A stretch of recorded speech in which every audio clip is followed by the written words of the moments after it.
At the Oraline Gala, my husband, Jasper Rowe, leaned toward a donor and murmured, "I'd rather kiss a dog than my wife on stage." Laughter trickled like spilled wine. They saw a decorative wife on the red carpet. Unaware I was the chief compliance officer of his luxury group. They didn't know that tonight, from the ballroom floor, I was launching the kill switch on his entire empire. My name is Rhea Marlowe. I am 33 years old, Chief Compliance Officer for the Larkspur Lux Group, and the legal wife of its founder, Jasper Rowe. Tonight, I occupy both roles under the crystalline glare of the Oraline Hotel's grand ballroom. The air is thick with the scent of money and lilies, a cloying combination that clings to the back of the throat. This is the annual Paws and Pearls Gala, the glittering centerpiece of Jasper's philanthropic branding. He rescues dogs, or rather, he funds the rescuing of dogs, a tax-deductible performance that allows him to appear humane while gutting his supply chain of human decency. The chandeliers hang like frozen explosions of light, their facets catching the shimmer of sequined gowns and the cold glint of champagne flutes. Everything here is for show, a carefully curated ecosystem of power. I am part of that curation, dressed in a sapphire gown that cost more than my first car, my hair styled into a sculpture of effortless elegance, a prop. Jasper is working the room, his hand a constant, proprietary weight on the small of my back. He glides between clusters of investors and board members, his laughter a rich, practiced baritone. He stops by Marcus Thorne, a man whose venture capital firm holds a significant stake in our Asian market expansion. Jasper's smile is a masterpiece of warmth and sincerity, a perfect mask for the void behind it. He leans in, his voice dropping to a conspiratorial whisper meant to be overheard by Thorne and his coterie, but not, he assumes, by me. "She does look stunning," Thorne says, nodding in my direction.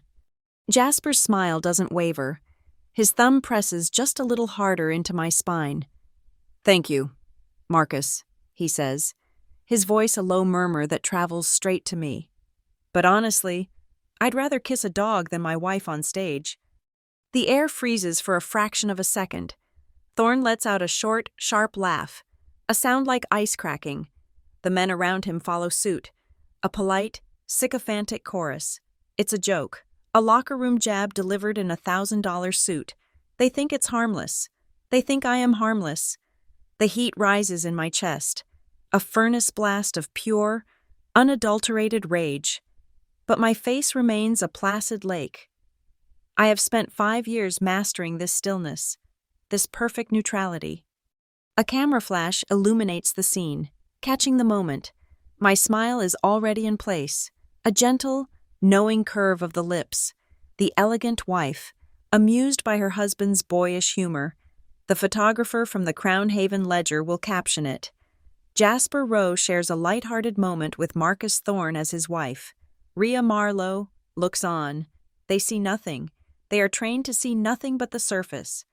I let my gaze drift away from them, a slow, deliberate pan as if I'm taking in the magnificent decor. My hand, steady as a surgeon's, slips into the small, beaded clutch at my side. My fingers find the cool, metallic case of my secondary phone. It's a ghost device, untraceable to me, wiped clean after every use. I turn my body slightly, shielding the screen with the fall of my gown. The movement is fluid, natural. I could be adjusting a strap, or simply shifting my weight. My thumb moves with cold precision across the dark screen. Encrypted mail client. New message. The recipient field is already populated from my last dry run. Whistle at larkspurlux.com, the corporate whistleblower hotline. An address that, by law, triggers a non-negotiable, documented sequence of events. An email to this address, even a blank one, compels the audit committee to open a preliminary inquiry within 48 hours. The subject line is empty. The body is empty. It is a silent alarm, a digital tripwire. I press send. The icon vanishes. The process has begun. I raise my eyes and scan the opulent chaos. Across the room, near the raw bar, I spot my assistant, McCall. He is dressed in a simple black suit, blending in perfectly with the hotel staff. But his eyes are not on the guests. They are on me. He is the only other person in this room who knows the truth. A waiter drifts past with a tray of champagne. I take a flute. The glass is cold. The condensations slick against my skin. I begin a slow, meandering path through the crowd, nodding at faces I recognize, offering a tight, brief smile here and there. It takes me nearly 2 minutes to navigate the sea of bodies and position myself near a small, unoccupied, high-top table where a few empty glasses have been left. McCall sees my approach. He doesn't move, but his posture shifts, an almost imperceptible tensing of the shoulders. I lift my flute and gently, deliberately, touch the rim of my glass to the rim of one of the abandoned ones. A single, soft clink. The signal.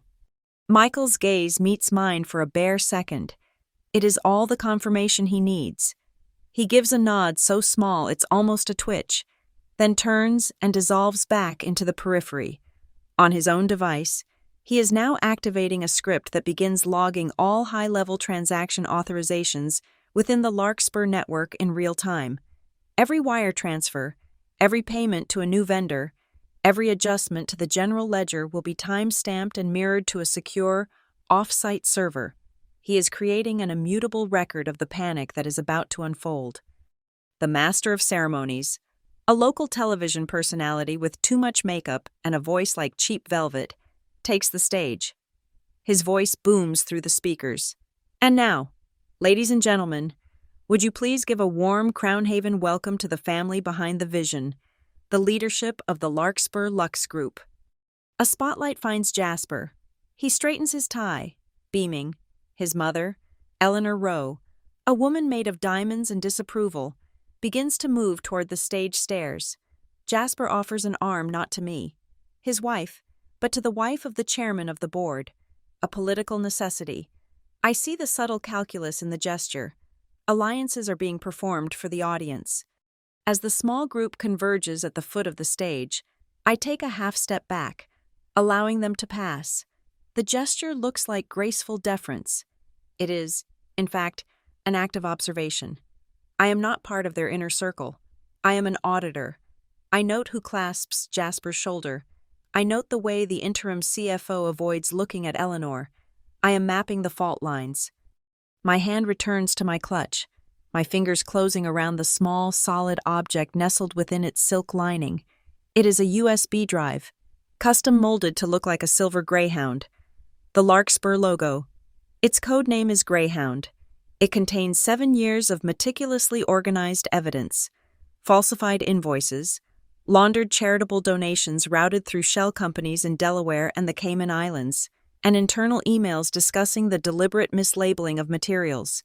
It is the architectural blueprint of Jasper's fraud. It is his ruin, condensed into 256 gigabytes of encrypted data. On stage, Jasper takes the microphone. The light catches the perfect white of his teeth.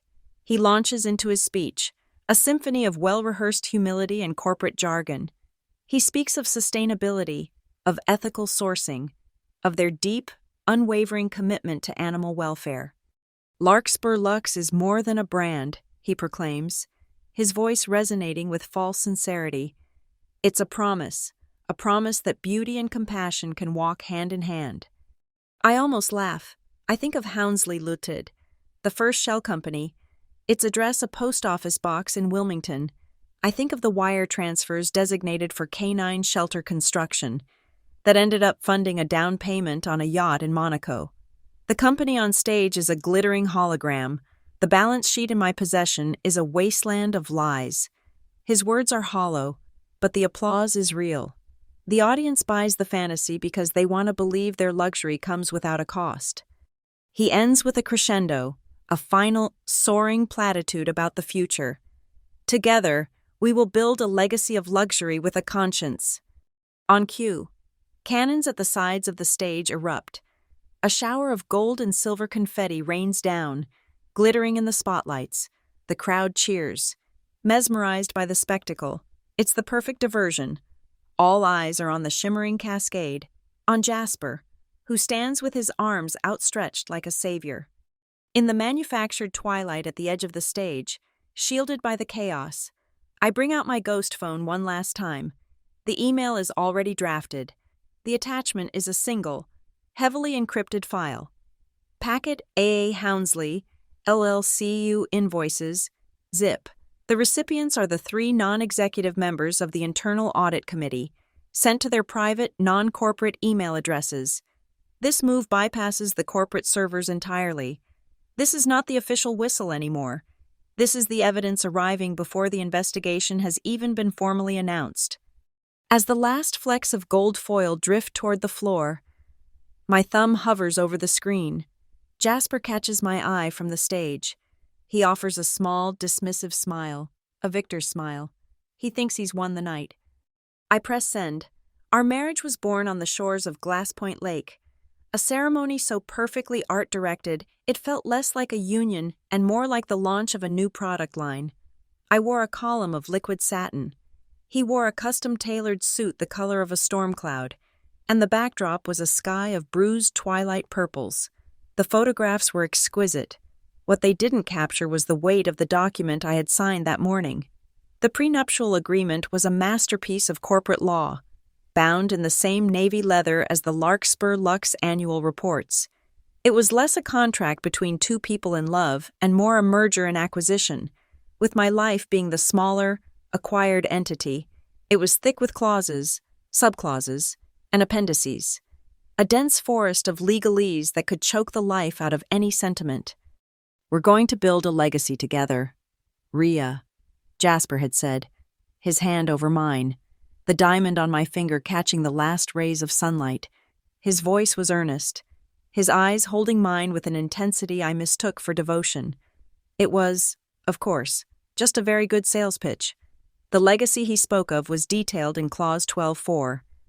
The spouse, herein identified as Rhea Marlowe, agrees to serve as a public-facing ambassador for the company's environmental, social, and governance (ESG) initiatives, a non-salaried role undertaken to preserve and enhance the unified brand identity of the couple and the corporation.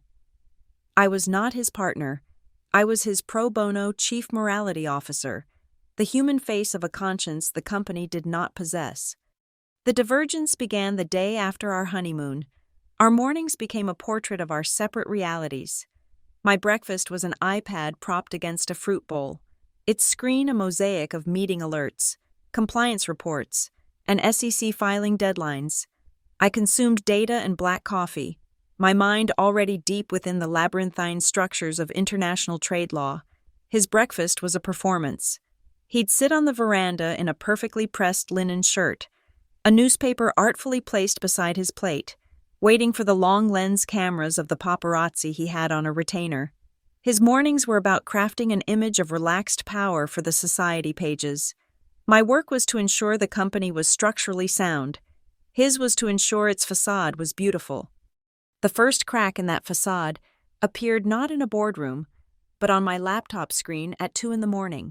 6 months into our marriage, I was cross-referencing charitable outflow reports against the company's tax filings, a routine part of my job that Jasper found tedious and unnecessary.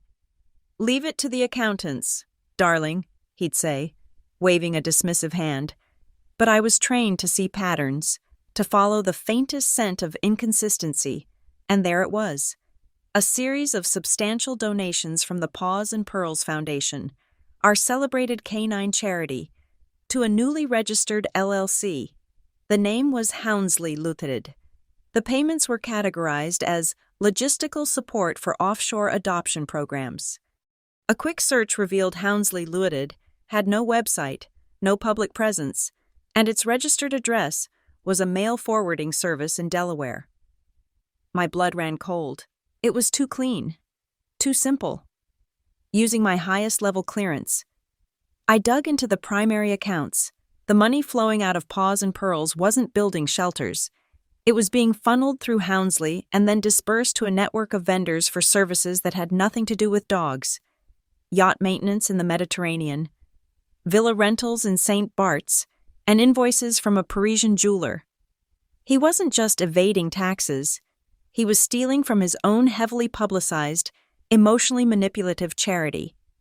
He was using the images of sad-eyed rescue dogs to finance his private luxuries. The next piece of the puzzle clicked into place a week later. Jasper announced, with great fanfare at a family dinner, that he was appointing his cousin, Tristan, as Larkspur's first-ever director of sustainability. Tristan was a man whose primary skills involved mixing a perfect martini and failing upwards. He was given a corner office with a view, a six-figure salary, and a mandate that was deliberately, comically vague. His job was to exist. He was a signature, a rubber stamp on the fraudulent ESG reports that I was now expected to co-sign. Tristan was the human component of the Hounslow Limited scheme, a smiling, incompetent ghost in the corporate machine. This was the world Jasper had built, a world of carefully constructed dualities. At home, in the sterile quiet of our minimalist mansion, the rule was, don't bring your spreadsheets into the bedroom, Rhea. This is our sanctuary. He wanted a wife, a soft place to land, untroubled by the mechanics of his empire.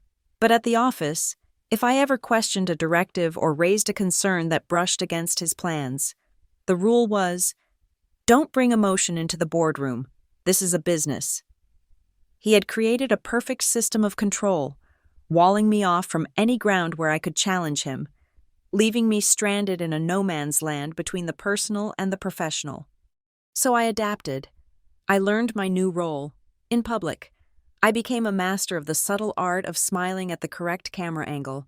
I learned to tilt my head just so, to project warmth and quiet support, to be the elegant, intelligent woman who stood by her brilliant husband. I gave interviews to luxury lifestyle magazines about our commitment to conscious capitalism. I was good at it. I was, after all, a compliance officer. Adhering to a script is the core of the job.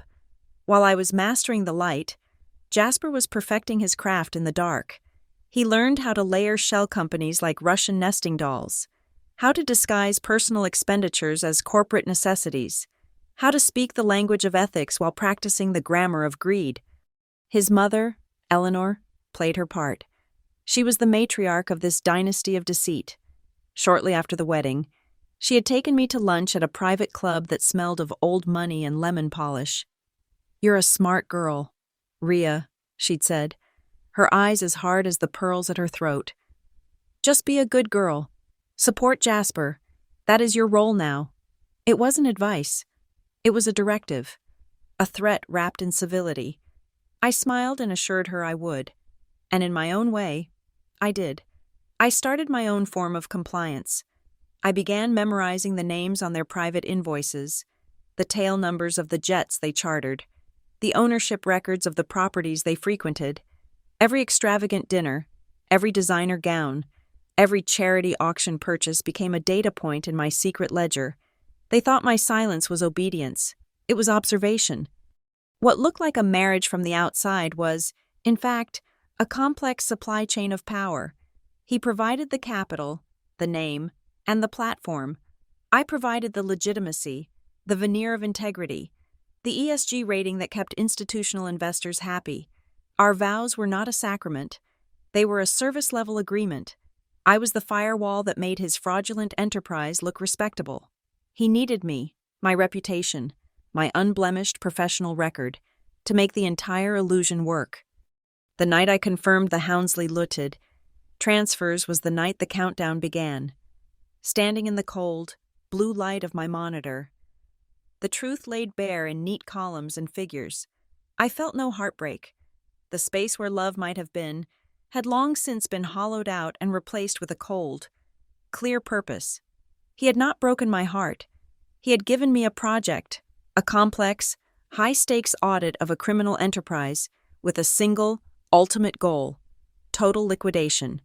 I closed the laptop, walked into our pristine, silent bedroom, and looked at my husband sleeping peacefully. He was not a man, he was a system, and I, the chief compliance officer, knew exactly how to dismantle a system, piece by corrupt piece, from the inside out. All it required was patience, precision, and the perfect moment to pull the first thread. The blank email I sent from the gala was a legal catalyst. I should know. I wrote the policy it triggered. Larkspur Lux, as a publicly traded company, is bound by the Sarbanes-Oxley Act of 2002. Our internal whistleblower policy, which I drafted and the board ratified, is an ironclad document. An anonymous submission to the whistle@larkspurlux.com address does not merely suggest a problem, it initiates a mandatory, non-discretionary protocol. It legally compels the audit committee, composed of independent board members, to open a formal inquiry. There is no debate. There is no delay. It is a switch, and I had just flipped it. By the time Jasper was basking in the final applause, the system was already moving. An automated notification, stripped of my metadata and routed through 3 encrypted servers, had landed in the inboxes of the 3 committee members. A case file was automatically generated in our secure compliance portal. The clock had started. My work, however, began months ago. The product of that work was a digital schematic of Jasper's corruption, a paper trail I had built in the silent hours between midnight and dawn. The map was elegant in its simplicity, a 4-stage cascade of theft. It began with legitimate corporate funds from Larkspur Lux being funneled, as tax-deductible charitable donations, into the Paws and Pearls Foundation. Stage 2 saw the foundation making exorbitant grants to Houndsley Limited for fictitious international projects. Stage 3 was Houndsley Limited, paying a series of invoices to a single, phantom supplier, a French-sounding entity named d'Argent Atelier. The Silver Workshop, a name so poetically generic it screamed fraud. D'Argent Atelier was the final destination, the black hole where corporate funds, washed clean through the saintly narrative of animal rescue, vanished. It was registered in a jurisdiction with opaque ownership laws and existed only as a bank account number. The evidence was concrete, not circumstantial. I had isolated specific transactions, creating irrefutable pairs of contradictory data. For example, invoice 722B from d'Argent Atelier for the sum of $250,000 was for structural steel and high-tensile mesh for canine enclosures in our European shelters. The invoice was dated August 14th. A cross-reference with Jasper's private expense reports, which I had access to as part of my spousal role in our joint tax filings, showed a payment of precisely $250,000 to the Briar Key Marina on that exact date.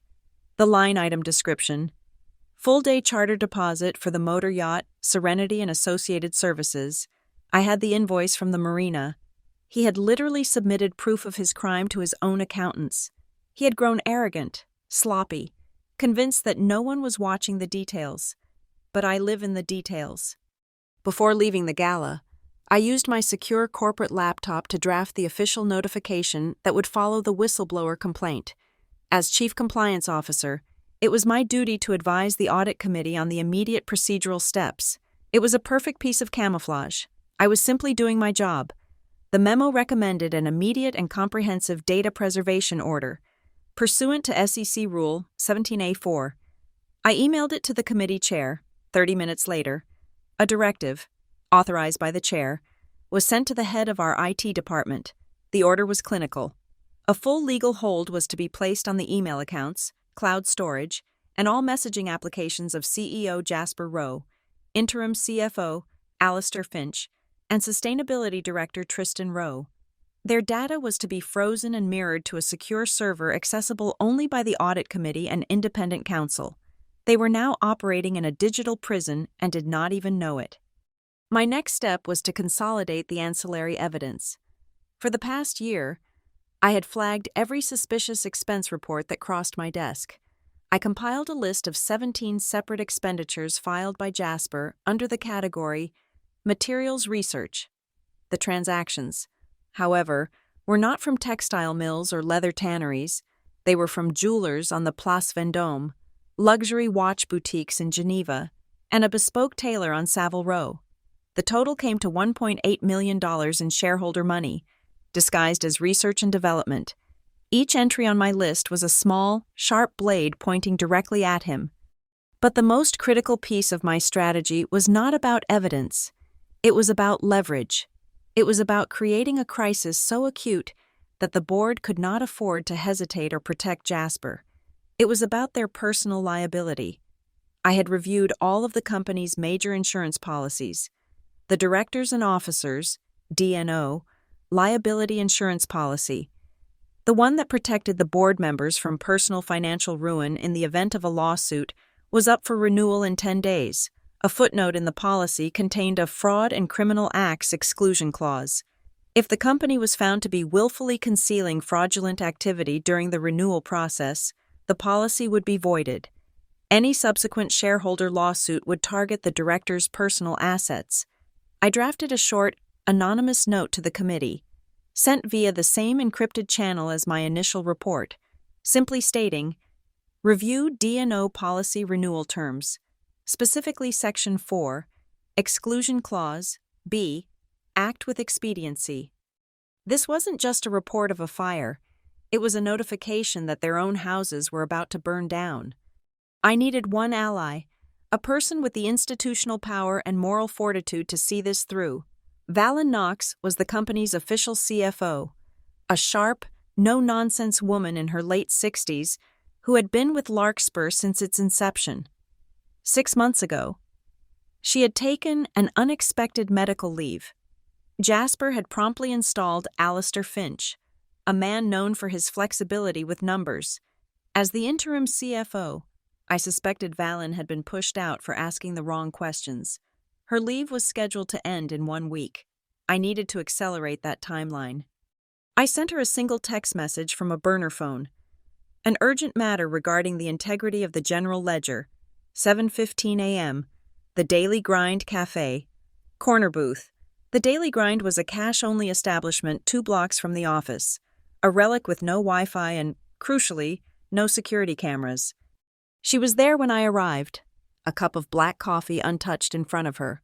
She looked tired, but her eyes were clear and sharp. I didn't waste time with pleasantries. I slid a tablet across the table, displaying the money flow chart. Larkspur to Pause, to Houndsley, to Dargent. She stared at it for a full minute, her expression unreadable. She traced the lines with her finger, her lips a thin, hard line. She looked up at me, and I saw a flicker of grim understanding. I had just confirmed the suspicions that had likely led to her forced sabbatical. She pushed the tablet back to me and picked up her coffee. She took a slow sip, her gaze fixed on something over my shoulder. Then her eyes met mine, cold and resolute as steel. "We will follow procedure," she said, her voice low and steady, but with the speed of a wildfire. That was all I needed. I left the cafe and headed to the office. It was still dark, the building a silent monolith of glass and steel. Using my highest-level administrative credentials, privileges Jasper had never thought to question, I accessed the back end of our Enterprise Resource Planning (ERP) system, the digital heart of the company that managed all financial data. I wrote a simple script, a tripwire. The script would create an indelible, time-stamped log of any attempt to access, modify, or delete entries in the general ledger or vendor payment files from the past 5 years. If anyone tried to cover their tracks during the night, they would be walking directly into my trap, their every keystroke recorded. I finished just as the sun began to cast a pale, gray light over the city. My work was done for the night. I leaned back in my chair in the silent, empty compliance department, the only sound the soft hum of the servers. My phone buzzed on the desk. It was a text from Jasper. "Don't come on stage tonight." It was a petty final jab from the gala, an order meant to put me in my place, to remind me of my role as an accessory. I looked at the message, then at the bank of monitors displaying the architecture of his downfall. A small, cold smile touched my lips. I typed my reply, my thumb steady. "Busy with company business." The first crack appeared 48 hours after the gala.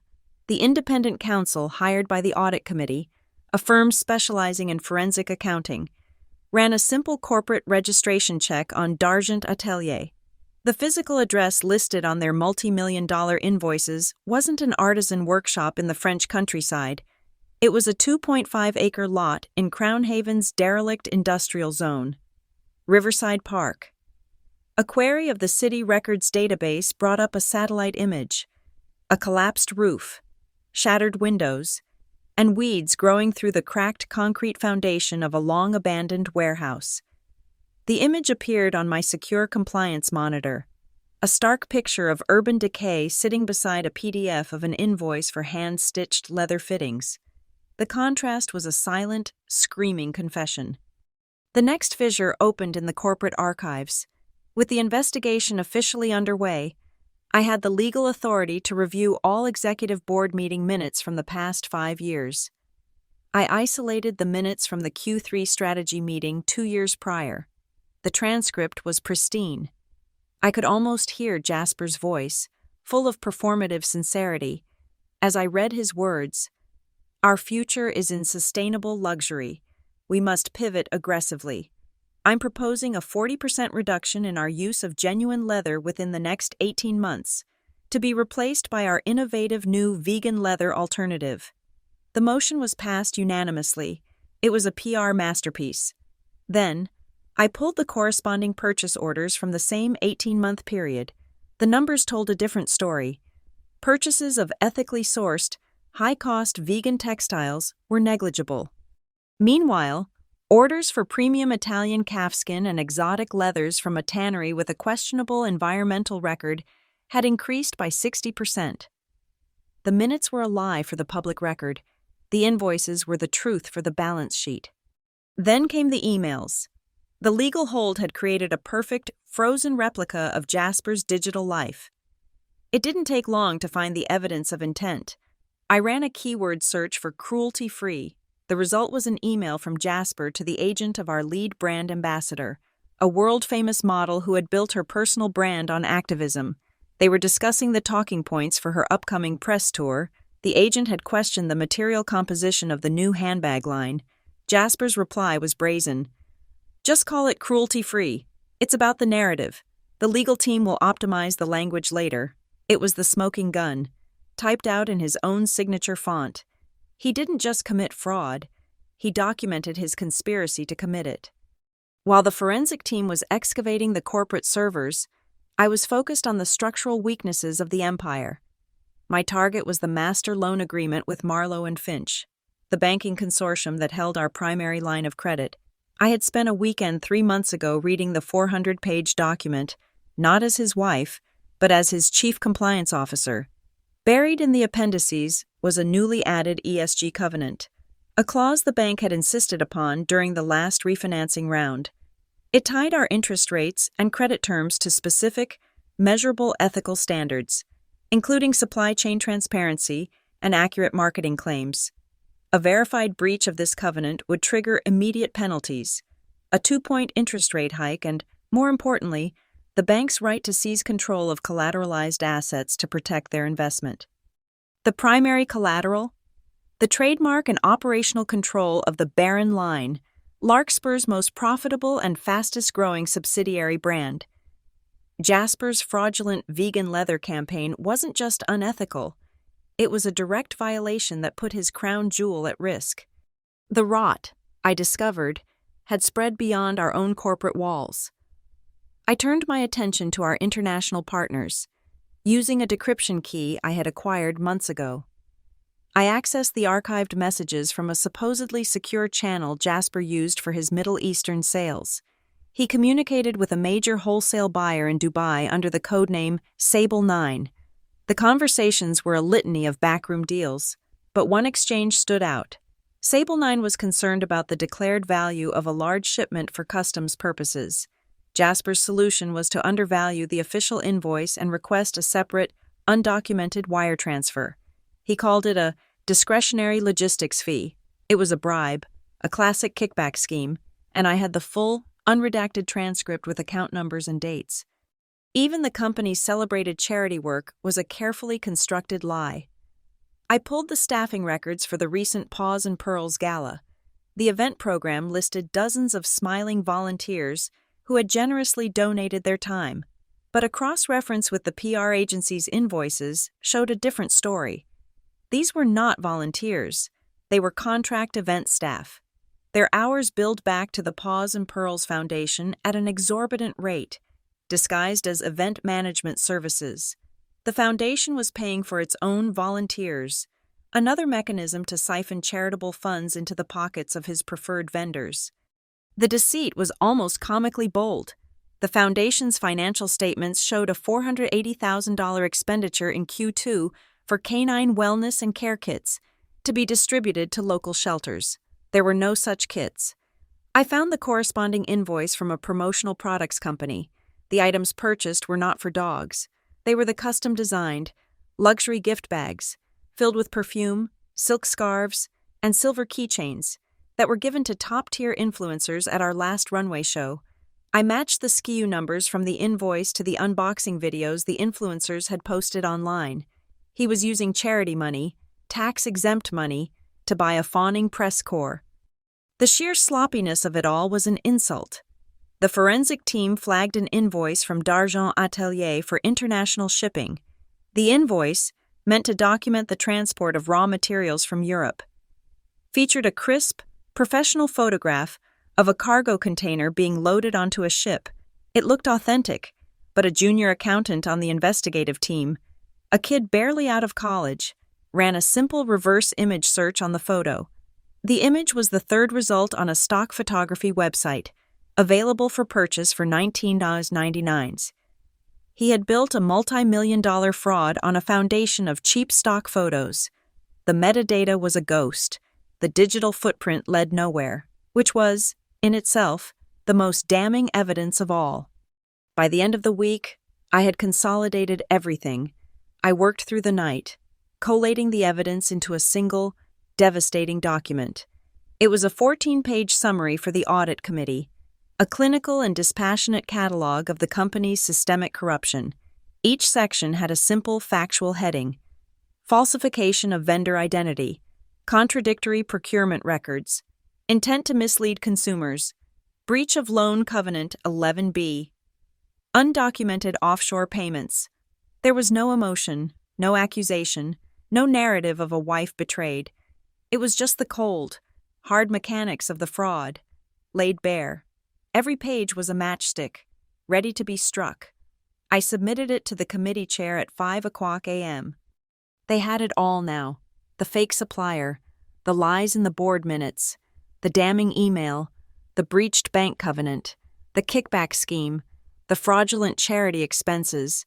It was more than enough to remove him, to trigger SEC investigations, to spark a fire that would consume his reputation and his career. They had the whole story. Or so they thought. What I didn't include in my 14-page summary was the final exhibit.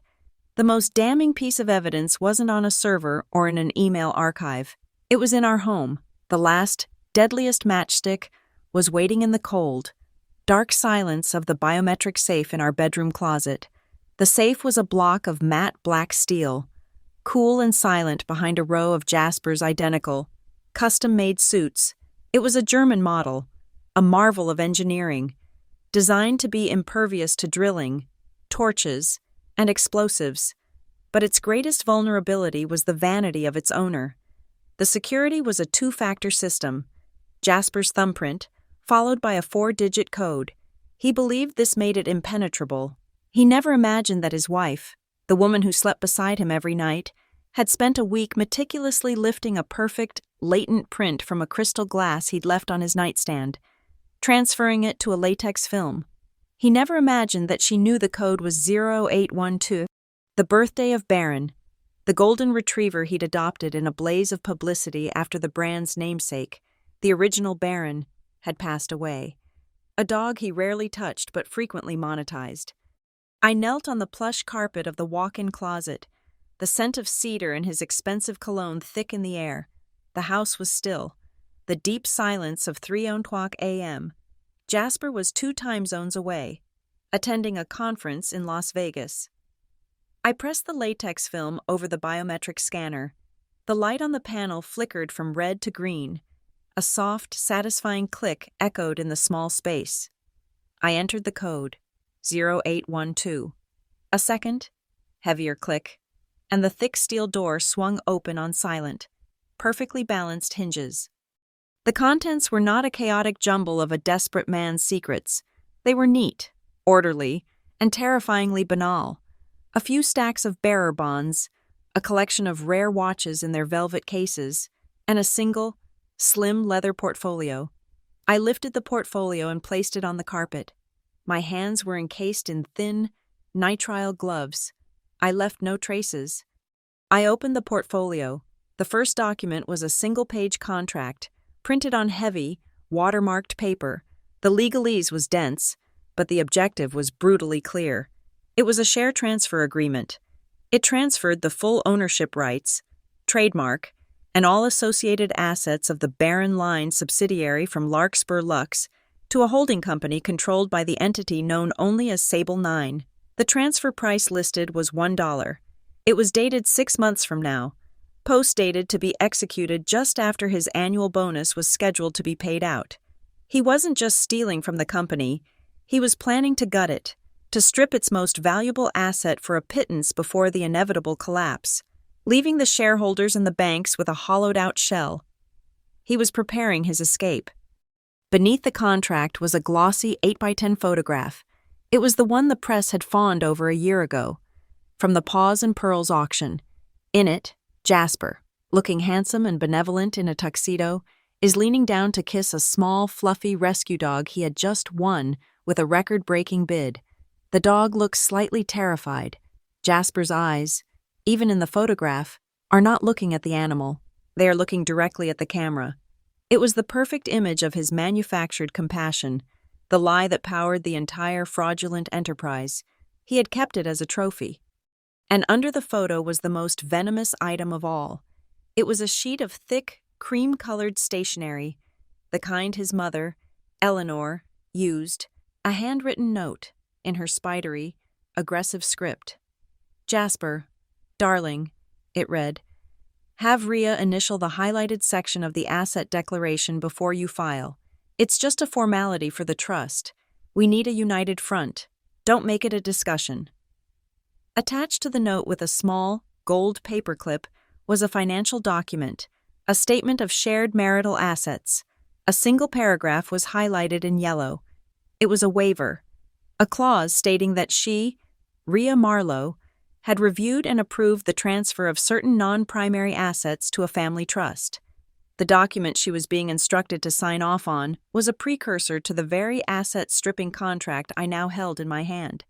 They had tried to make me an accomplice to my own dispossession. I did not take the documents. To remove them would be theft, a crime that would muddy the waters and allow his high-priced lawyers to paint me as a vengeful spouse, discrediting my entire case. I was not a thief. I was an archivist. My goal was not to steal his secrets, but to make their existence an irrefutable, time-stamped fact.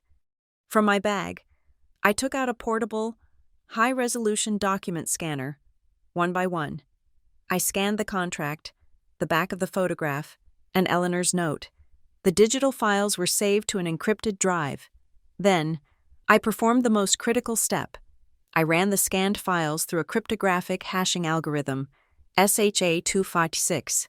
The process converted the documents into a unique, 64-character string of letters and numbers. It was a digital fingerprint, a signature that could only be generated by these exact files. Any change to the original documents, even by a single pixel, would result in a completely different hash. I logged into the Larkspur Lux quality management system using my own credentials. I navigated to a deep, rarely used subdirectory for software testing protocols.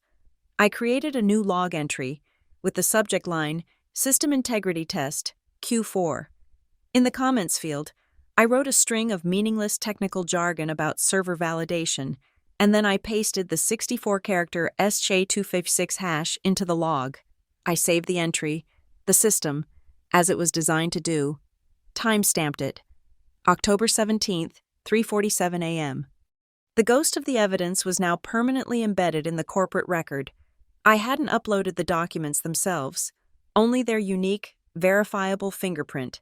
I could now prove, in any court of law, that these specific documents existed and were in my possession on this date and at this time. The fact of them was now undeniable. My final action was for the narrative. Lying on a velvet tray next to the watches was a dog leash. It was made of braided, dark brown leather with a solid silver clasp.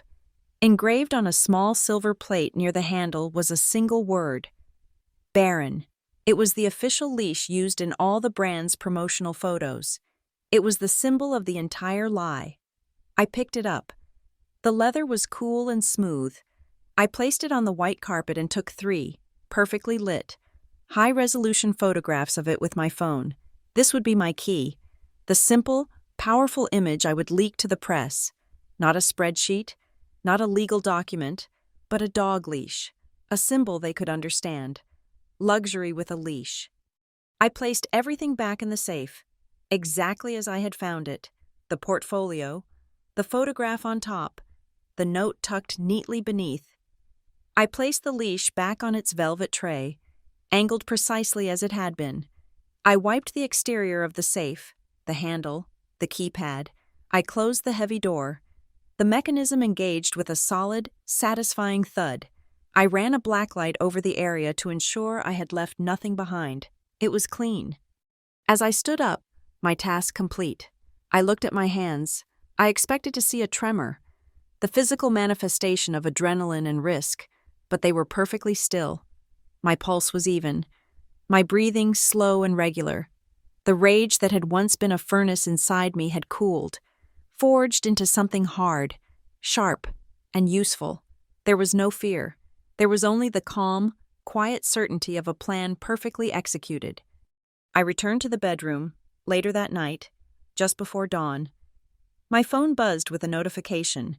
It was a new story on Jasper's Instagram, a picture of him and his mother at a restaurant, smiling for the camera. The caption was a single, saccharine sentence: "Family is everything." I looked at the image, at his false smile and her predatory eyes. I turned off my phone and smiled into the darkness. "We agree," I whispered. The emergency meeting was convened at 8:00 a.m. on Monday in the 34th floor boardroom, a sterile sanctuary of gray leather, polished chrome, and smoked glass. The air was cold, the silence so profound it felt like a pressure against the ears. The 7 voting members of the board sat around the long mahogany table, each with a thick, leather-bound folder in front of them, its contents delivered by courier an hour earlier. I sat at the table not as a board member, but in my capacity as Chief Compliance Officer. My folder remained closed. I had written the report it contained. Jasper arrived last, a minute late, a calculated display of his authority. He looked tired, the skin around his eyes tight from his red-eye flight from Las Vegas. He radiated a brittle, forced confidence, like a man walking into a room he owned, but he could feel the shift in the atmosphere. The usual morning pleasantries were absent. No one met his gaze for more than a second. "Henry," he said, addressing the chairman, Henry Croft, "I received your summons. Frankly, I think we can table this until I've had a chance to properly review whatever this is. My schedule is—" "The meeting will proceed as scheduled." "Jasper," I said. My voice was calm, measured, and carried across the silent room like a blade scraping against stone. All heads turned to me. Jasper's eyes narrowed. It was the first time I had ever interrupted him in this room. Pursuant to Corporate Bylaw 7.3, the Audit Committee has the authority to convene an emergency session without delay when presented with credible evidence of material risk to the corporation. That threshold has been met. Henry Croft, a man whose face seemed permanently etched with an expression of weary disappointment, cleared his throat. "Rhea is correct. The meeting will proceed. As CCO, she will present the committee's preliminary findings." Jasper shot me a look of pure venom, a silent promise of retribution. He sat down heavily in his chair at the head of the table. The king was on his throne, but the castle walls were crumbling. I stood and walked to the head of the room, my heels clicking softly on the marble floor. I did not connect a laptop. I did not use a pointer. I spoke from memory, my gaze sweeping across the faces at the table, meeting each one. "Good morning," I began, my tone as sterile as an auditor's report. Over the past 72 hours, a whistleblower submission has triggered a Tier 1 investigation into a series of financial and operational irregularities. What we have uncovered presents a clear and present danger to the stability and solvency of this company. I started with the money. Our primary focus is the master loan agreement with the Marlowe and Finch Consortium. As you know, our last refinancing introduced a binding ESG covenant. Our investigation has confirmed multiple systemic breaches of this covenant, primarily related to fraudulent marketing claims and a complete lack of supply chain transparency for our vegan leather products. The legal counsel for the bank has been notified. We can anticipate a formal notice of default within the next 24 hours. The consequences, as stipulated in the agreement, are twofold: a catastrophic increase in our borrowing costs and the lender's right to intervene in the operational management of the collateralized Barron Line subsidiary. A low murmur went through the room. I let the weight of the words sink in before continuing. These same fraudulent marketing claims expose the company to significant legal jeopardy. We have identified a pattern of deliberate consumer deception regarding our cruelty-free branding. The potential for a class action lawsuit is not hypothetical. Based on precedent, the financial exposure could run into the hundreds of millions, directly impacting shareholder value. I paused, turning the page in my mental file. The independent counsel retained by the committee has also reviewed a series of transactions between the Paws and Pearls Foundation and several offshore entities. Mr. Davies, would you care to elaborate? Robert Davies, a stern-faced lawyer from a top-tier firm, looked up from his notes. Thank you, Ms. Marlowe. Our initial review has identified at least 5 separate transactions totaling over $4 million that bear the hallmarks of corporate self-dealing. Funds intended for charitable use were diverted through a series of shell companies and ultimately used for the personal enrichment of an executive officer. This activity potentially constitutes wire fraud and money laundering. The air in the room grew colder, thinner. Jasper's face had become a pale, rigid mask. His knuckles were white where he gripped the arms of his chair. Thank you, Mr. Davies, I said. These findings, while deeply concerning, only represent the procedural and financial fraud. The final exhibit of my presentation speaks to the issue of intent and to a plan to defraud this company of its most valuable asset. I picked up a remote. The large screen at the end of the room, which had been dark until now, flickered to life. The first image was a stark, high-resolution photograph of the braided leather dog leash, its silver plate engraved with the word Baron. This leash, I said, my voice dropping slightly, is the symbol of the lie you have been selling to the world. The slide changed. It was a simplified summary of the share transfer agreement. It showed 2 logos, Larkspur Lux and an unfamiliar one for a holding company. An arrow connected them. The text was brutally simple. Transfer of 100% of Barron Line assets. Transfer price, $1,000. Executable date, 6 months from today. The final slide was the money map, the simple, devastating flowchart. 4 boxes connected by arrows. Larkspur Lux, Paws and Pearls Foundation, Houndsley Lutid, D'Argent Atelier. The room was utterly silent. The evidence was absolute, the narrative undeniable. Valen Knox, the company's rightful CFO, who had flown in the night before and sat at the table with an aura of grim vindication, spoke into the silence. Her voice was steady and strong. Mr. Chairman, in light of these catastrophic findings, and in order to protect the interests of our shareholders and prevent further damage to the company, I move that the board vote to immediately suspend Jasper Rowe from his duties as Chief Executive Officer, pending the conclusion of a full, independent investigation. This is an outrage! The shriek came from Eleanor Rowe. She shot to her feet, her face contorted with fury. This is a family matter, a private disagreement. You cannot let this ingrate, she spat, gesturing at me, destroy what we have built over a personal squabble. Henry Croft's gavel came down on the table with a sharp, definitive crack. Eleanor, sit down. We are not a family. We are a publicly traded corporation with a fiduciary duty to our shareholders. Your son has jeopardized every single one of us." Before the ensuing chaos could take hold, I spoke again, my voice cutting through the tension. "Mr. Chairman, I recommend we get ahead of this. I suggest we voluntarily file a Form 8K with the SEC before noon today, disclosing the suspension of the CEO and the initiation of an internal investigation. It will allow us to control the narrative before it leaks." Davies, the lawyer, nodded sharply. "I concur. It is the only prudent course of action." As if on cue, the chairman's personal phone, sitting on the table, began to vibrate. He glanced at the caller ID, and his face went pale. He answered, putting it on speaker. "David, you're on with the full board." The voice of David Marlowe, the lead banker at the consortium, was cold as ice. "Henry, I'm not calling for a discussion. This is a formal notification. As of 8:15 a.m., we are declaring Larkspur Lux in breach of its ESG covenant. We are exercising our rights under Section 11.b of the agreement. A team from the bank will be on site by this afternoon to assume temporary oversight of all operations related to the Barron line. Await our official correspondence." The line went dead. It was over. The final domino had fallen. In the stunned silence, Jasper slowly turned his head and looked at me. The mask of confidence was gone, replaced by a look of raw, dawning comprehension. The fury, the confusion, it all coalesced into a single, whispered question. "You did this?" I met his gaze without flinching.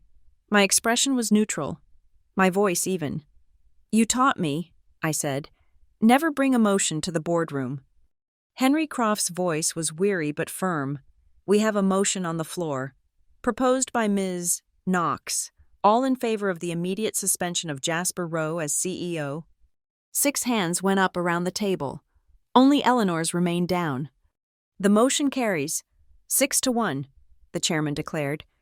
"The decision is recorded in the minutes." The press release went out at 9:12 a.m. It was a masterpiece of corporate minimalism, a single page of text stripped of all emotion. It announced the immediate, temporary suspension of CEO Jasper Rowe, citing the initiation of an internal review into matters of corporate governance and compliance with lending covenants. It was the bare minimum required by the SEC. It was a grenade with the pin pulled. The market did not wait for the details. The first trade of Lark after the news hit was a catastrophic drop. The ticker on the financial news networks turned from a placid green to a blood red. Lark, 10%, then 12%. Traders were dumping the stock in a frenzy, reacting not to the known facts, but to the terrifying abyss of the unknown. An internal review, a suspended CEO, breach of covenant. These were not words. They were sirens. Within 40 minutes of the 8K filing, Larkspur Lux had lost 18% of its market capitalization. Billions of dollars in perceived value had evaporated into the digital ether, a ghost of wealth immolated on the altar of a single press release. At 9:48 a.m., the first media narrative was born. The Crown Haven Ledger's online edition broke the story. The headline was not about corporate governance. It was simple, vicious, and unforgettable. Luxury with a leash. And below it, the photograph. The one I had taken from the safe. The one I had anonymously leaked to a trusted journalist 30 minutes after the board meeting concluded. There was Jasper, in his perfect tuxedo, his face a mask of benevolent charity, pressing his lips to the head of a small, fluffy dog. The image, once a symbol of his compassionate branding, was now recast as the emblem of his hypocrisy. The story it told was instant and visceral. It didn't require an understanding of financial derivatives or SEC regulations. It was about a man who kissed dogs for the cameras while building an empire of lies. My personal phone, the one I used for my public life, began to ring. The caller ID read, Amelia Vance, Crown Haven Ledger. She was their top investigative reporter, a shark who smelled blood in the water from miles away. I let it ring twice, then answered, my voice perfectly calm. Rhea Marlowe. Rhea. Amelia Vance. I'm sure you've seen the news. Her voice was sharp, professional, but laced with the thrill of the hunt. We're running a follow-up. Our sources are indicating that the whistleblower complaint that triggered this investigation originated from a party with intimate knowledge of the CEO's personal and professional life. They're saying it was you. Is it true? Was the CEO's wife the one who activated the report? I held the phone to my ear, looking out my office window at the city below. The question was a trap. A yes would make me a vengeful wife. A no would be a lie. I gave the only answer possible. Amelia, I said, my tone polite but firm, the voice of a corporate officer, not a wife. I have no comment on speculation or rumors. The company has released a statement.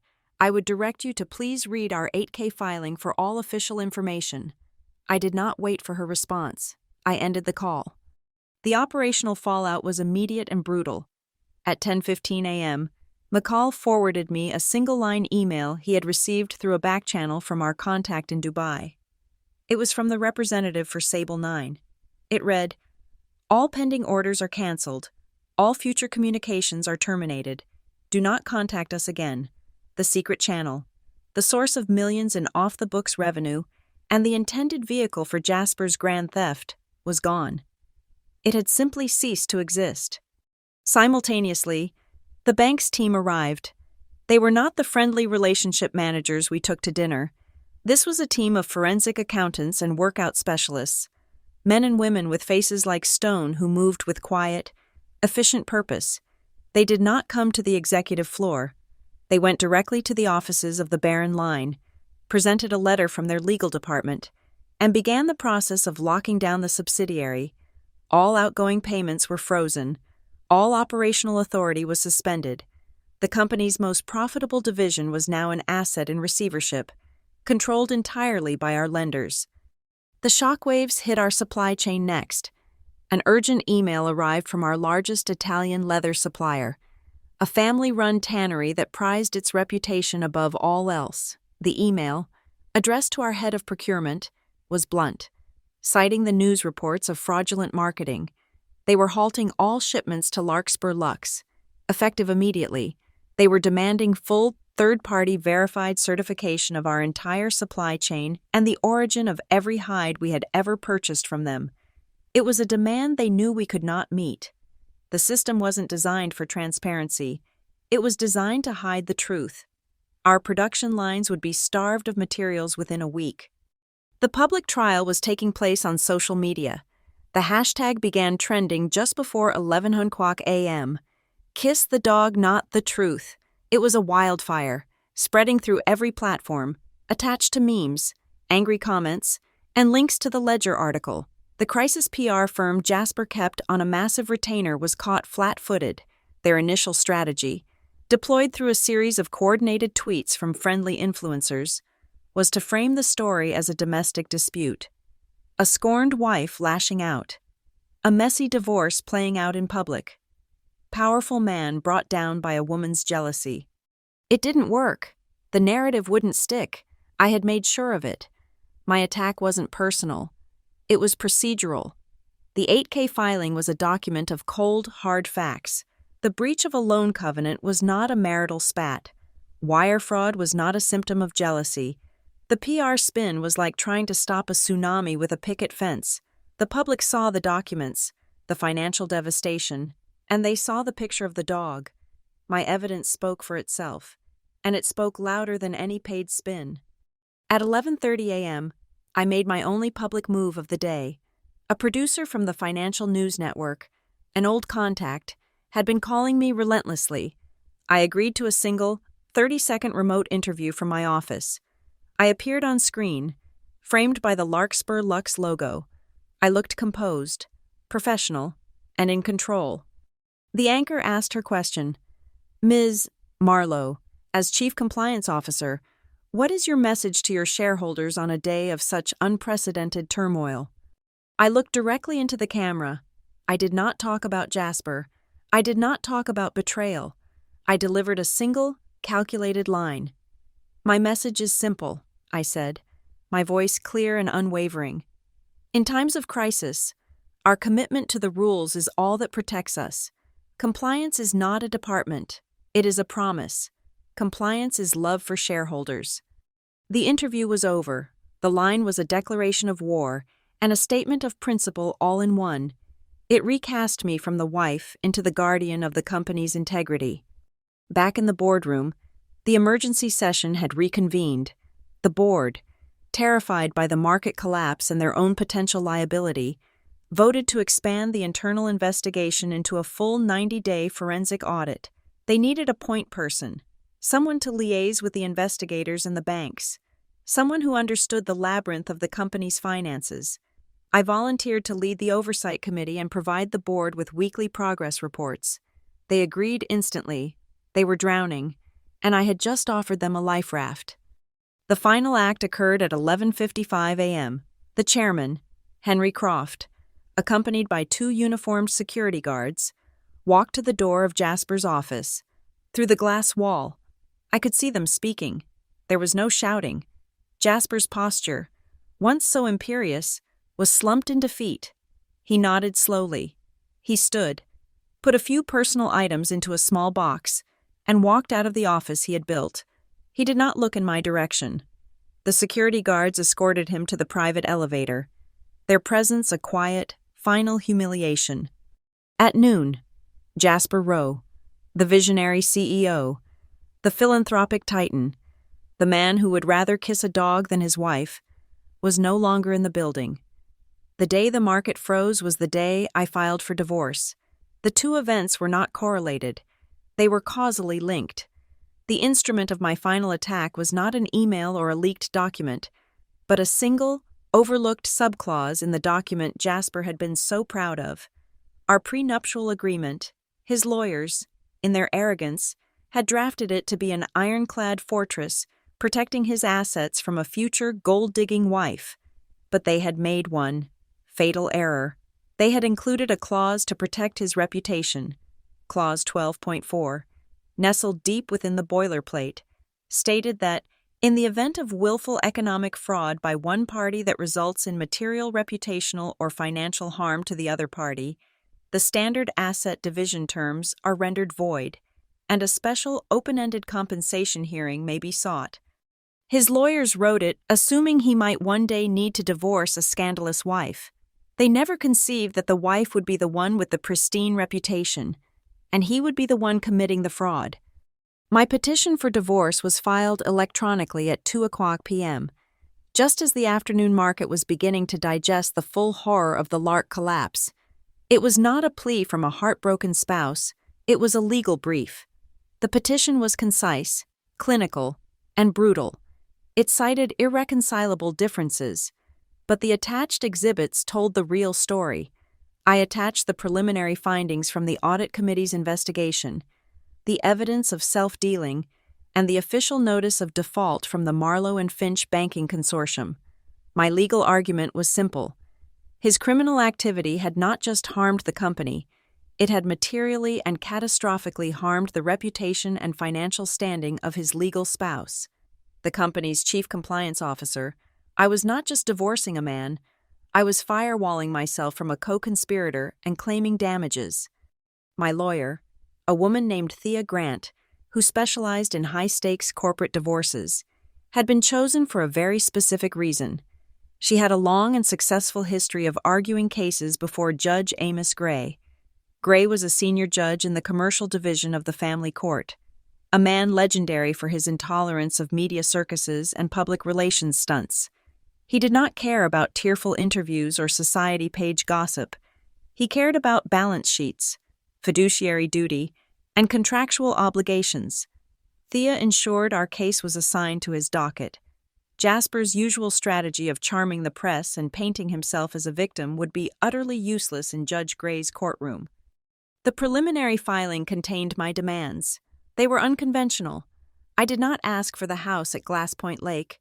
I did not ask for the art collection, the jet, or a share of his liquid assets. I did not want alimony. Such things were encumbrances, anchors to a life I was surgically excising. My demand was for a single, strategic asset. I petitioned the court to grant me, as part of the special compensation outlined in Clause 12.4.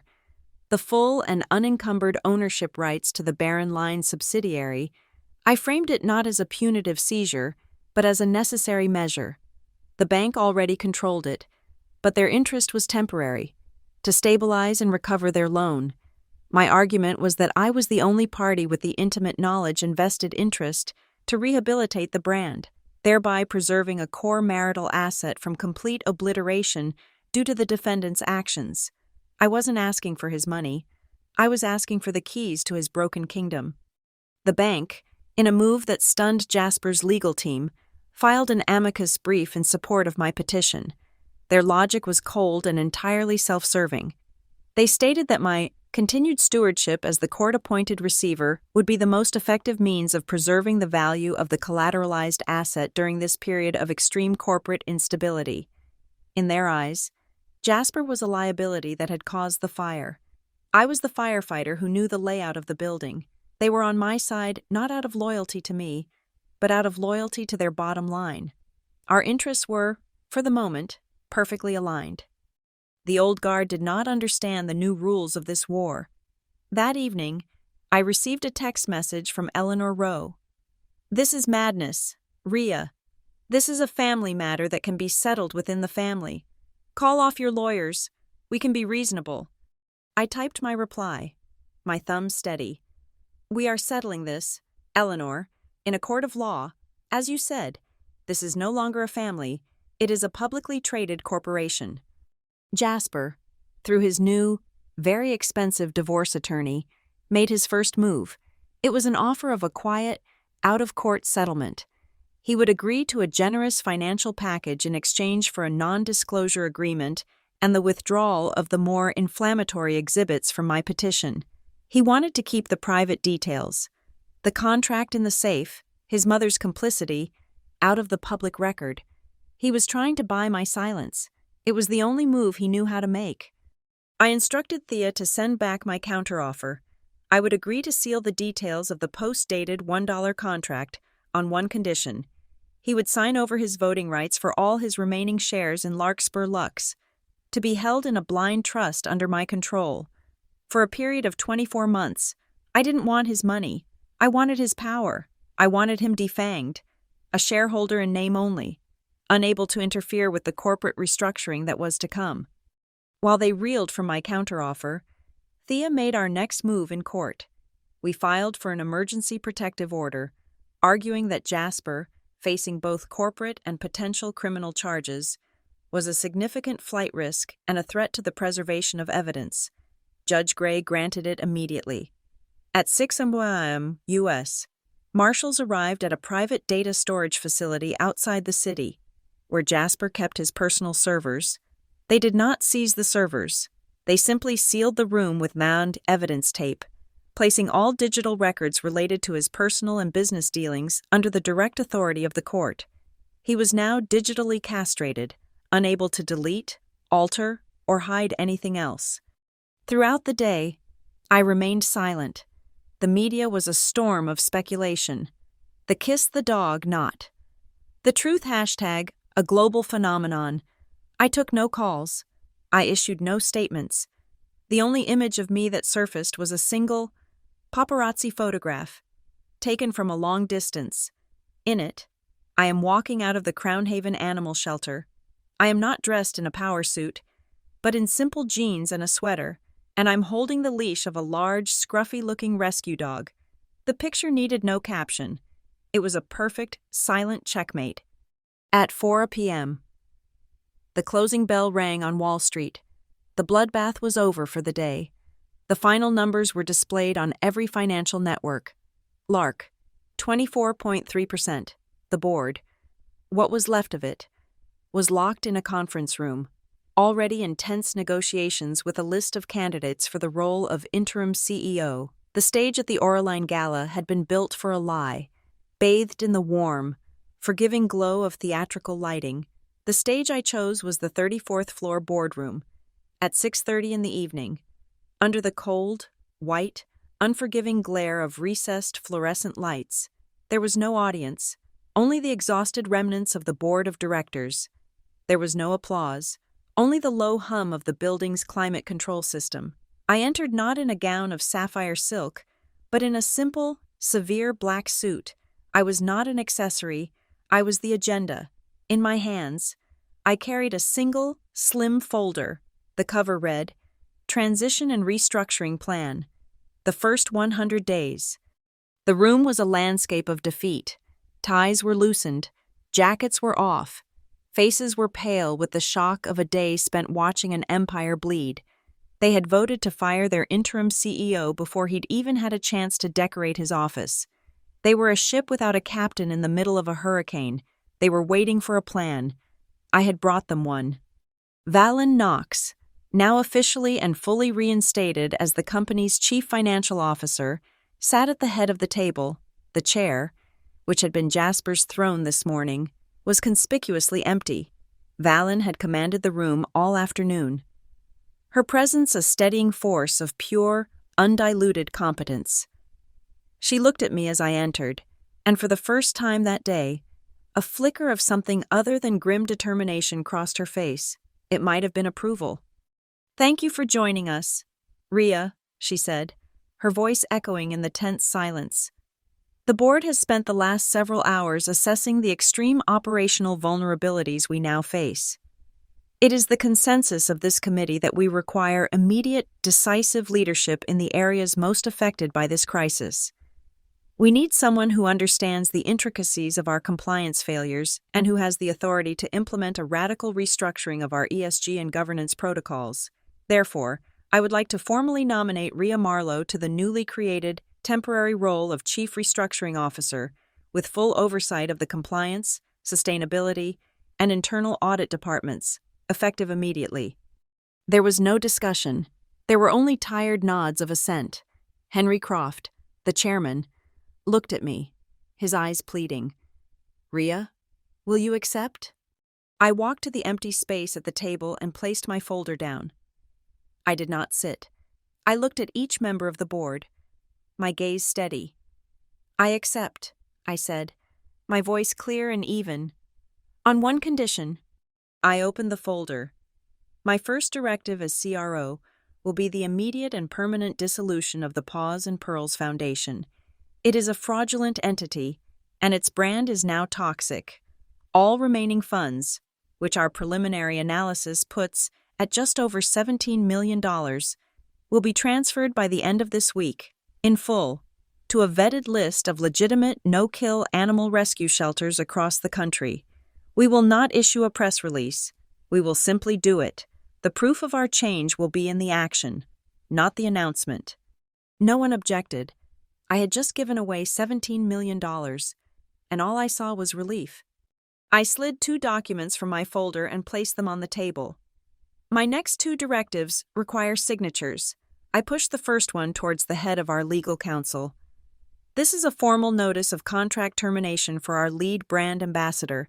Citing the moral turpitude clause, we will pay the penalty, but we will no longer associate with a campaign built on a deliberate lie." I pushed the second document towards Valen. "And this is a cease and desist order for all marketing and production related to our so-called vegan leather. All existing products are to be recalled. All marketing materials are to be destroyed. The campaign is over, effective now." They signed. The ink from their pens was the blood of the old regime. With 2 simple signatures, I had begun the long, painful process of amputating the rot. I picked up the remote for the monitor. The screen flickered on, displaying the same image from the morning's presentation. The close-up of the leather dog leash, its silver plate gleaming under the light. Barren. "This," I said, my voice low but carrying to every corner of the room, was the central symbol of a very profitable lie. It was the logo of a fraud. From this moment forward, it will be the symbol of our commitment to the truth. We will redefine it. We will earn it back. But we will never again use a story to sell a product that does not align with the facts. I turned off the screen. Henry Croft cleared his throat. "The board approves the transition plan as presented by Ms. Marlowe. All in favor?" Every hand was raised. "The motion carries unanimously." As if on a hidden signal, Valen's phone buzzed on the table. She looked at the screen, then at me. She put it on speaker. "David," she said. It was the banker. "Valen." His voice was clipped. All business. "We've been monitoring the board's actions. We see the 8K update about the new CRO appointment. My team is satisfied that this constitutes a significant step towards stabilization. As a gesture of good faith, we are partially lifting the operational freeze on the Barren Line's accounts, effective immediately. We are authorizing payments to essential vendors and payroll. We expect a full restructuring proposal on our desk by Friday. Don't disappoint us." The line went dead. A collective, shuddering sigh of relief went through the room. I had stopped the bleeding. I returned to my office. The city lights were beginning to glitter in the twilight, a galaxy of possibilities. I sat at my desk and drafted one final email. The recipient was the all-company distribution list. The subject line was, "The Way Forward." The body of the email contained only 7 words. "We will sell truth, nothing else." I pressed send. At 7:30 p.m., I packed my briefcase and walked towards the elevators. The main lobby of the building was a vast, empty expanse of marble and glass, and standing in the middle of it, on the other side of the security turnstiles, was Jasper. He must have been waiting. He looked small and lost in the cavernous space. When he saw me, he rushed towards the glass barrier that separated the public lobby from the secure employee area. "Rhea!" His voice was muffled, tinny through the thick glass. "Rhea, talk to me. We can fix this." I did not stop. I did not look at him. I looked at his reflection in the glass. It was a perfect, two-dimensional image of a man I no longer knew, a hollow thing, a mannequin stripped of its power, its fine suit now just a costume. I walked to the main reception desk, the night guard. A kind man named Arthur, whom I had always greeted by name, looked at me with a mixture of awe and fear. I reached into my pocket and took out a single, plastic card, Jasper's executive access card. I had found it on his desk, left behind in his haste. I placed it gently on the polished granite countertop. "Arthur," I said softly, "could you please deactivate this card?" He nodded, his eyes wide. He took the card and swiped it through a scanner. On his monitor, he typed a few commands. A small red light on the scanner flickered and went dark. A single, soft beep echoed in the silent lobby. It was the quietest, most final sound I had ever heard. I turned away from the desk. I did not look back at the man behind the glass. He was calling my name again, his voice cracking with a desperation I did not recognize and did not care to. I pushed through the revolving doors and stepped out into the cool night air. The city smelled of rain and exhaust, of life and commerce. I held my briefcase in my hand. It contained my plan for the next 100 days. It contained the future, and there was no room in it for him. The morning broke gray and cold, the kind of unforgiving light that reveals every flaw. At precisely 8:30 a.m., a supplementary Form 8K was filed with the Securities and Exchange Commission. It was an amendment to the previous day's filing, a document of brutal transparency. There was no corporate jargon, no attempt to soften the blow. It listed, in stark, numerical detail, the 5 specific transactions the independent counsel had flagged as indicative of executive self-dealing. It named the shell companies. It quantified the exact dollar amounts that had been funneled out of the Paws and Pearls Foundation. The secrets that had been hidden in the dark recesses of our marriage and his offshore accounts were now a permanent, public record, etched into the annals of the stock market for anyone to see. It was an act of corporate hygiene, a lancing of the wound so the healing could begin. At 9 a.m., an email arrived from my lawyer, Thea Grant. The subject line was a single word: approved. Attached was a PDF, a scanned copy of a temporary court order, signed and stamped by the Honorable Amos Gray. The document was short, its language precise as a scalpel. It granted my petition for temporary receivership of the Barren Line subsidiary, citing the urgent need to preserve the core asset from further degradation due to the defendant's malfeasance. The second and final point of the order was even more critical. It approved my request for control of Jasper's voting rights, placing his entire shareholding stake in a blind trust to be administered by me, pending the final divorce settlement. The order was not a victory.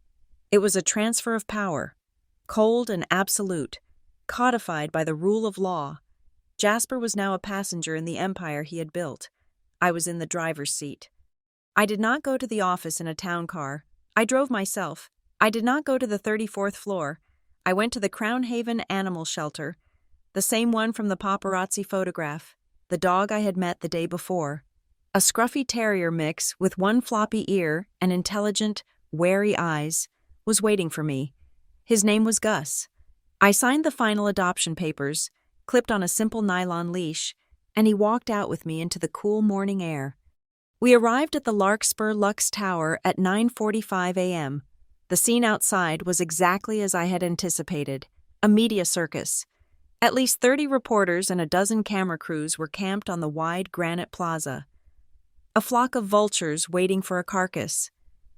When my car pulled up, there was a surge of movement, a ripple of anticipation, but when I stepped out, not alone, but with Gus trotting calmly beside me, a strange and wonderful thing happened. The shouting stopped. For a few precious seconds, the entire press corps fell silent. They were stunned, thrown off their script. They had been expecting a woman in a power suit, a corporate warrior ready for battle.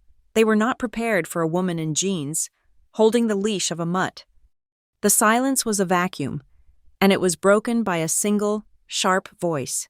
It was Amelia Vance from the Ledger, pushing her way to the front of the pack, microphone extended like a weapon. "Ms. Marlowe," she called out, her voice cutting through the quiet. "The court has granted you control of your husband's company. Do you have any words for your future ex-husband this morning?" This was the moment, the pivot, the one chance to define the narrative on my own terms. I stopped at the top of the steps, turning to face them.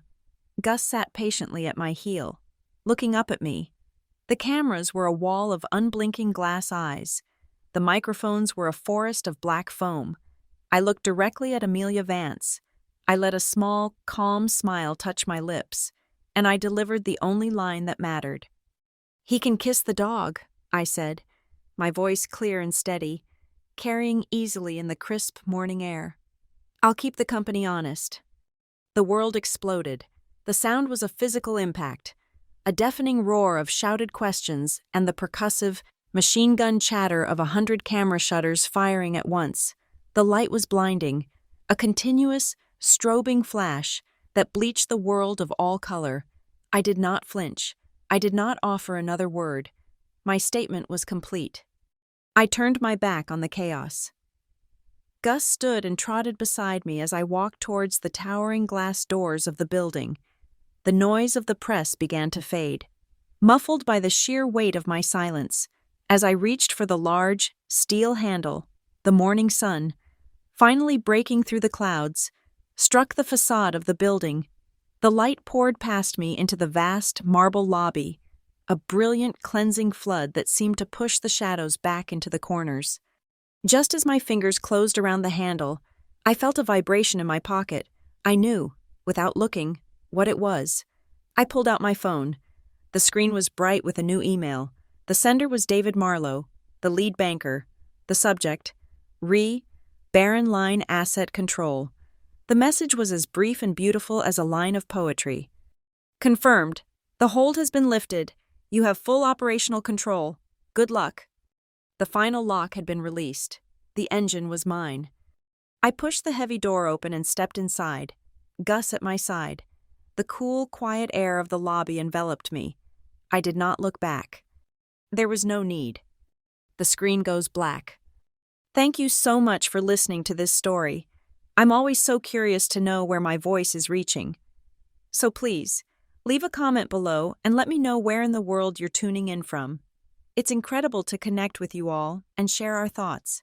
If you enjoyed this journey, I'd be so grateful if you would subscribe to the channel, like this video, and if you really want to show your support, please hit that hype button to help this story reach even more listeners.